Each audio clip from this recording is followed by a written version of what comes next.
Namastê. O Deus que há em mim saúda o Deus que há em você. Foi aberto na Arquidiocese de Uberaba o processo de beatificação e canonização do servo de Deus Frei Gabriel de Frazano, mais conhecido como Irmão de Todos, através do qual um amplo levantamento de seu legado foi resgatado e pesquisado. Esse trabalho acontece especialmente em Frutal. Ele foi um missionário designado para Minas Gerais e terminou seus dias em Frutal no ano de 1973, depois de construir igrejas, trabalhar pela assistência aos enfermos e pobres e ainda estruturar suas 3 grandes obras: o Asilo Pio XII, a Casa da Criança Santo Antônio de Pádua e a Santa Casa de Misericórdia São Francisco de Assis. Sua trajetória, marcada por uma enorme generosidade e serviço à comunidade, vem sendo resgatada e atualizada pela presença de outros 2 frades franciscanos capuchinhos que pertencem à mesma ordem de Frei Gabriel e que residem hoje em Frutal. O balaio de ideias esteve com Frei Glaicon Rosa, que chegou a Frutal no início de 2024, mas já atuava na causa de beatificação desde Belo Horizonte. Junto ao Frei Davi, ambos estão na animação da causa de beatificação de Frei Gabriel em Frutal, servindo inclusive como elo entre a província dos franciscanos capuchinhos de Minas Gerais e a Arquidiocese de Uberaba. Frei Glaicon falou inicialmente sobre a origem de Frei Gabriel e desse envolvimento com Frutal, onde deixou a sua marca para sempre. O Frei Gabriel foi um italiano, nasceu na cidade de Frazanò, na Sicília, sul da Itália. Não nasceu Gabriel, o nome dele era Antônio, o nome de batismo dele, Antônio Macchi, no sobrenome. É filho primogênito do casal Salvador Macchi e Maria Papa. Além dele, eles tiveram mais 3 filhos. E Frei Gabriel, após a morte da mãe, o pai o colocou então para ajudar na criação num orfanato na cidade de Messina, uma cidade um pouquinho maior na região. E ali Frei Gabriel passou dos 12 aos 17, 18 anos, num orfanato em Messina. Foi ali que ele viu o testemunho dos frades ambulantes esmoler, a gente diz, aqueles que pedem esmolas. Ali ele viu o testemunho dos frades esmoler e decidiu então consagrar sua vida também como frade menor capuchinho. Em 1935 houve uma preparação da província dos capuchinhos de Messina para uma nova missão e a cidade escolhida, o estado escolhido foi Minas Gerais e a primeira cidade Frutal. Então, em 1936, setembro de 1936, Frei Gabriel chega na segunda turma de missionários para Minas Gerais, vindos da Sicília. E aqui ele desenvolve a sua vida, maior parte em Frutal, mas além disso em Carmo do Paranaíba, em Uberaba, em Belo Horizonte, morando sempre nos conventos, como os outros demais frades, mas sempre com esse auxílio, essa proximidade junto ao povo. Então, por isso que Frei Gabriel até depois ficou conhecido como o Irmão de Todos, porque estava de fato em contato com todos nesse trabalho missionário capuchinho, que ele assumiu e viveu na sua vida. Ele veio para Frutal e aqui ele trouxe muitos benefícios para a população. Ele já veio com esses propósitos ou aqui ele desenvolveu? Faz parte do jeito de ser missionário capuchinho ouvir os apelos e as necessidades da comunidade local. Então, é bem provável que ele não tenha vindo com esses projetos para cá. Tanto que ele passou em Carmo do Paranaíba, em Uberaba, em Belo Horizonte, sempre as obras do Frei Gabriel, e nessas cidades também, sempre foi como uma resposta aos anseios da própria comunidade. Então, vendo e identificando as necessidades, aí sim, então, ele se propunha a fazer alguma coisa. Então, nesse fazer alguma coisa, ele identificava o que era preciso e aí, então, empreendia suas obras. Foi assim aqui, em Frutal. Por primeiro, o cuidado com os idosos, com o Asilo Pio XII, depois, sabendo dos dramas de uma infância às vezes mais fragilizada, porque ele próprio morou no orfanato, então também constrói a Casa das Crianças para acolher as crianças, né? A Casa das Crianças Santo Antônio. Depois, cuidado com os doentes, o hospital, Santa Casa São Francisco de Assis, mas também não só o cuidado social, desvinculado da parte religiosa, mas também cuidando da parte da dinâmica religiosa da vida das pessoas. Então, a Capela Nossa Senhora de Fátima, a antiga Capela do Asilo Pio XII, a Igreja de Nossa Senhora Aparecida, ajudou o Frei Teodósio na construção da Igreja Matriz de Nossa Senhora do Carmo, e também em outros lugares, outras capelas, outras ações que o Frei Gabriel foi fazendo. Então, era a partir da realidade uma resposta. O que é preciso fazer? É preciso fazer isso. Então, façamos. Por conta de ser esse amigo dos pobres, é que as pessoas, né, após a sua morte, fizeram apelo a ele e por isso criou-se essa fama de santidade? Eu tenho certeza disso, porque foi nesse contato com as pessoas, e todas as pessoas, das várias vezes, dos vários relatos que nós temos, das pessoas que batiam na porta do convento, ali no Carmo, das pessoas que encontravam com ele na rua, das que lhe pediam ajuda material, espiritual, inclusive sendo acompanhante nos hospitais em Rio Preto, em Ribeirão. Então, Frei Gabriel sempre foi muito próximo ao povo, e por causa dessa proximidade, tão tipicamente capuchinha, é que as pessoas guardam esse carinho da onde nasce a fama de santidade do Frei Gabriel. E você poderia citar alguns exemplos desses milagres, né, das pessoas que recorreram a ele como pedido de ajuda após a sua morte? A gente ouve aqui e acolá, sobretudo nessa escuta das testemunhas ou daqueles que conviveram com o Frei Gabriel para iniciar o seu processo de beatificação, a proximidade que o Frei Gabriel tem no cuidado, e quase que no cuidado imediato com cada uma delas. Então, pode parecer que são coisas muito simples, né? São coisas muito ordinárias, cotidianas, que o Frei Gabriel ajuda a interceder. Então, por exemplo, ainda a manutenção do asilo e da Casa da Criança. Hoje é um símbolo dessa confiança que tem-se na continuidade da missão do Frei Gabriel.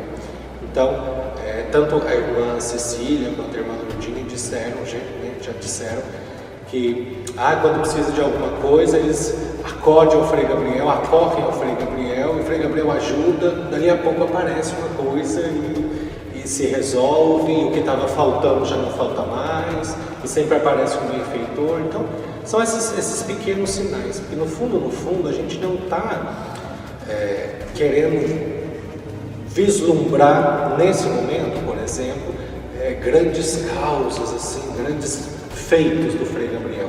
Porque para chegar nos extraordinários, a gente precisa cuidar daquilo que é ordinário da vida. Então, perceber como que na simplicidade, no cotidiano da vida, o Frei Gabriel continua sendo essa pessoa, como em vida, ajudando e intercedendo pelas pessoas.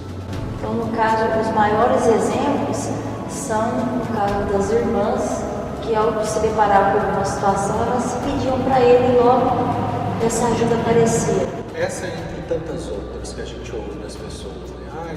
Frei Gabriel, quando eu precisei para fazer um exame, não estava saindo, e o Frei Gabriel me ajudou e o exame saiu. Foi eu rezar para Frei Gabriel e o exame saiu.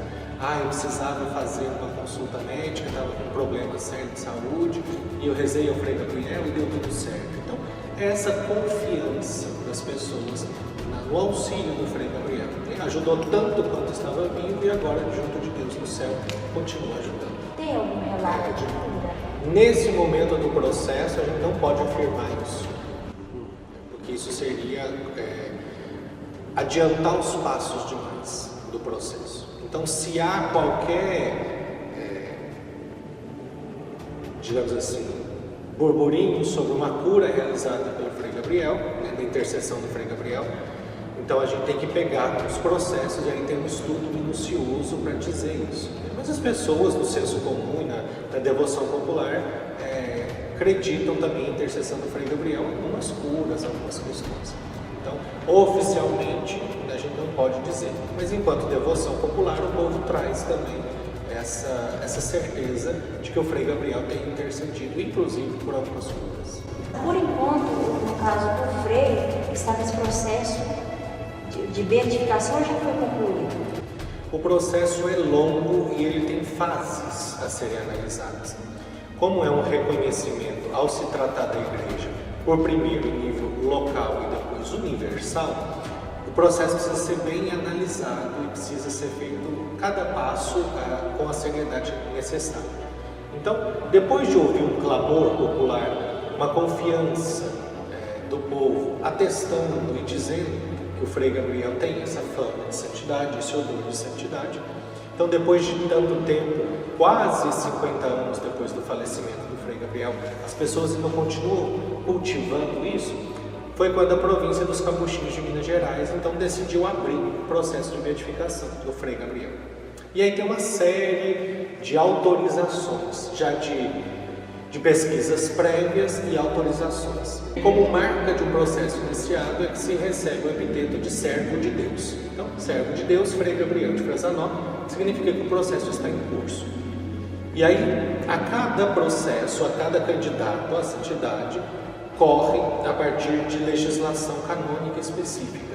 No caso do Frei Gabriel, com todas as especificidades do seu processo, então, por primeiro, exige a nomeação de uma comissão histórica para levantar todos os documentos dele e sobre ele, para que seja então feito esse dossiê documental e isso possa corroborar com uma segunda parte que é feita concomitantemente com um tribunal que precisa ser instalado, um tribunal de inquérito, com oitivas, ouvir os depoimentos das pessoas, isso tudo corre em sigilo, para que as pessoas então deem os seus depoimentos sobre a figura, a fama e as virtudes do Frei Gabriel. Essa é a primeira fase, chamada fase diocesana, que nós estamos já caminhando para a conclusão. Ainda esse ano a previsão é concluir essa fase diocesana. Recolhidos esse material todo, envia-se então para o dicastério da Causa dos Santos em Roma. E aí lá eles vão estudar todos esses documentos até que se declare que Frei Gabriel, por exemplo, teve uma vida venerável. Viveu as virtudes teologais, as virtudes cardeais e os conselhos evangélicos como religioso capuchinho. E aí a segunda parte, digamos assim, para a beatificação é de fato um milagre, como a gente disse. Então, aí o que se instalou uma comissão histórica e o tribunal do inquérito, agora se instala uma comissão médica e um tribunal também para ouvir as testemunhas e os médicos estudarem todo o processo. É preciso de todos os exames, todos os laudos, antes, durante, depois, é uma questão muito séria. E aí depois de estudado aqui, envia-se também para a Santa Sé, até que os cardeais, os arcebispos, os especialistas lá em Roma estudem de novo esse processo e digam, de fato aqui a medicina não dá conta de dizer o que aconteceu e pela fé acreditamos que foi um milagre de Deus pela intercessão do Frei Gabriel. E aí, feito isso, declara-se então, reconhece-se a intercessão e o Papa autoriza a celebração de beatificação. Para a canonização é semelhante com mais um milagre, com o estudo de mais um milagre. No caso, a beatificação é celebrada em nível local, na igreja local onde o processo ocorre, e a canonização, exceto pouquíssimas especificidades, mas a canonização é celebrada no Vaticano pelo Santo Papa. Então, o processo vai correr. Este é o processo canônico que a gente diz. Mas há o processo devocional de divulgação da causa, de divulgação do servo de Deus Frei Gabriel, da sua história, dos relatos de graça, o auxílio também com a questão econômica, porque tudo isso precisa ser custeado ao longo do processo todo. Então, o auxílio com as doações, com as ofertas, com os eventos, para ajudar na causa de beatificação, então é um viés econômico. A gente diz que são 3 viés, o econômico, o devocional e o canônico, que correm o processo, tanto de beatificação e depois de canonização. E há quanto tempo que foi aberto esse processo para o Frei Gabriel? O Tribunal do Inquérito foi instalado e iniciado numa celebração no dia 16 de julho de 2021, dia de Nossa Senhora do Carmo, na manhã do dia de Nossa Senhora do Carmo. Então o arcebispo com os nomeados, a chanceler e aqueles todos oficiantes do tribunal e da comissão histórica prestaram ali seu juramento. Ali se decretou então aberta e instalada a causa de beatificação do servo de Deus Frei Gabriel. Já foi falado, já tem algum para ser apontado quando chegar nessa fase do processo? Tem alguns, né, que as pessoas chegam e comentam e atestam, inclusive com material médico, documento médico. Então tem alguns que merecem um cuidado na verificação, né, sobre isso. Porque como a medicina sempre está em atualização, sempre está em evolução, então a gente precisa acompanhar todo o processo. Isso requer antes, durante e depois do dito milagre. Então a documentação, o estudo dessa documentação precisa ser muito minucioso com isso. Porque aí engloba toda uma questão, inclusive pessoal, orgânica, genética, enfim, própria da pessoa. E aí isso precisa ser muito bem analisado. Mas tem alguns que estão nos comunicando, e aí a gente sempre pede que quando recebe a graça, pela mais simples que for, que comunique, porque isso colabora na difusão da causa. Então, que isso seja comunicado. E tem alguns comunicados a nós já que precisam ser estudados por primeiro. Porque aí existe um estudo prévio para depois uma possível apresentação. Que daí já tem como que uma triagem dos documentos. Como é que está, no caso, a participação da população do Frutal no processo do Frei?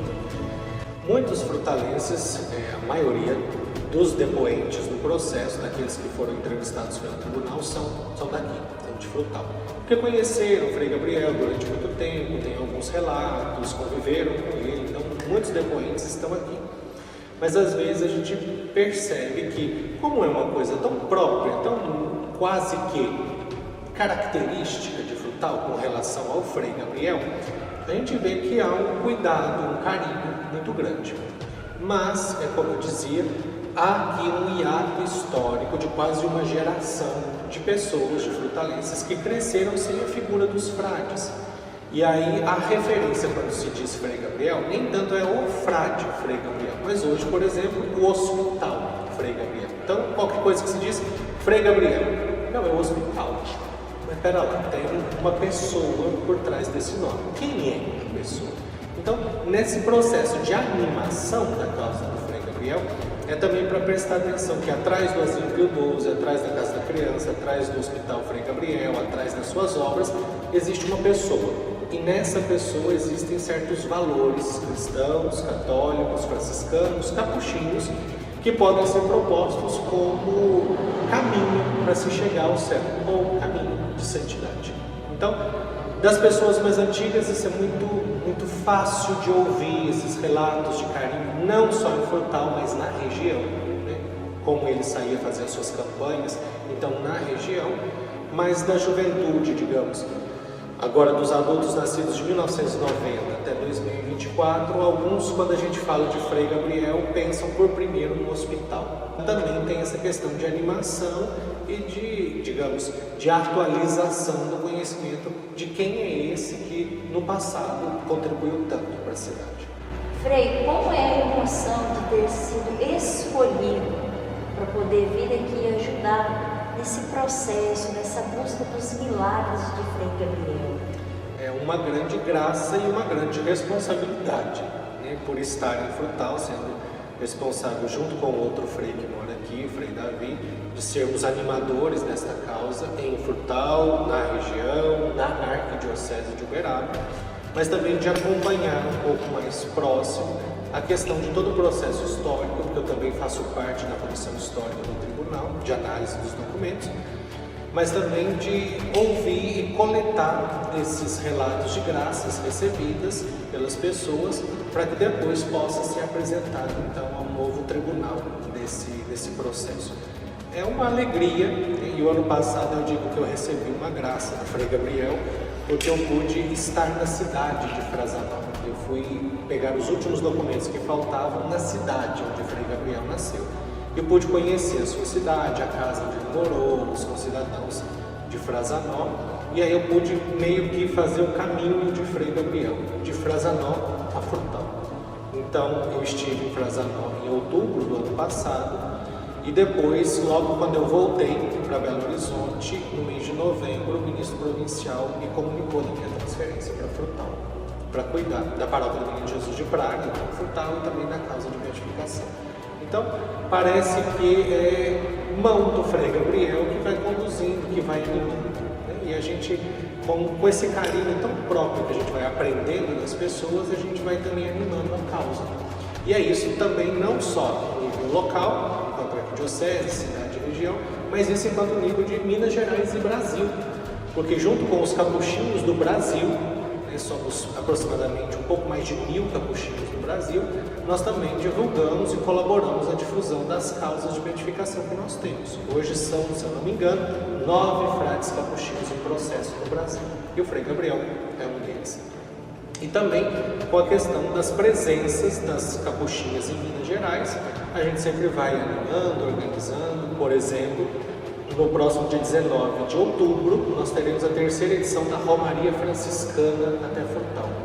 Então, chamando os romeiros, devotos do Frei Gabriel para vir em peregrinação no Frutal, como destino dessa Romaria, para celebrarmos a vida e o testemunho franciscano do Frei Gabriel. Então, ano passado, na 2ª edição, nós já contamos com a presença de mais de 350 pessoas vindo das outras fraternidades. Por exemplo, nossos irmãos e irmãs da fraternidade lá em Santa Rita, lá da fraternidade Santa Rita em Governador Valadares, eles saem de lá 4 dias antes para chegar aqui no dia da Romaria. Então fazem de fato uma peregrinação até chegar em Frutal e viver a alegria da Romaria Franciscana. Isso convidando as cidades da região, da arquidiocese, as demais presenças capuchinhas em Minas Gerais, aqui também na região de São Paulo. Então é sempre um movimento para agregar e ao mesmo tempo para multiplicar a devoção, a causa, a ajuda e os relatos de graça do Frei Gabriel. Isso é muito bom, isso é muito bonito, mas isso também ao mesmo tempo é muito desafiador. Nós aprendemos hoje sobre a história de Antônio Mack, que ao assumir a sua missão religiosa como frade menor capuchinho, se tornou o tão conhecido Frei Gabriel de Frazano. Desde a sua missão em Frutal, na qual ficou conhecido por grandes obras e por sua presença na vida religiosa local, brota o testemunho de uma vida inteiramente doada, chegando ao ponto de ser considerado um santo. A missão dos frades franciscanos capuchinhos em Frutal é de animar o processo devocional do Frei Gabriel, divulgando sua história e comunicando os eventos da causa de beatificação. Tal presença, além da animação, também resgata a tradição dos frades capuchinhos em Frutal, que aqui residiram de 1936 até os anos de 1990 e agora regressaram às terras frutalenses. Essa ideia de abordar o processo para que Frei Gabriel seja reconhecido como santo foi uma sugestão dos nossos seguidores e você também pode dar a sua ideia de um novo vídeo sobre qualquer assunto usando o nosso e-mail ou ainda o WhatsApp. Depois de assistir esse vídeo, faça um passeio pelo nosso canal, assista outros vídeos, deixe o seu like, se inscreva no canal e dê um clique no sininho de notificações. Faça parte deste projeto que quer levar o conhecimento até todas as pessoas para que todos sejamos seres humanos melhores. Para concluir o nosso encontro de hoje, com base na vida do Frei Gabriel de Frazano e de seu legado inspirador de amor às pessoas e serviço desinteressado, citamos o Evangelho de São João, no qual Jesus nos diz: amai-vos uns aos outros, assim como eu vos amei. Namastê.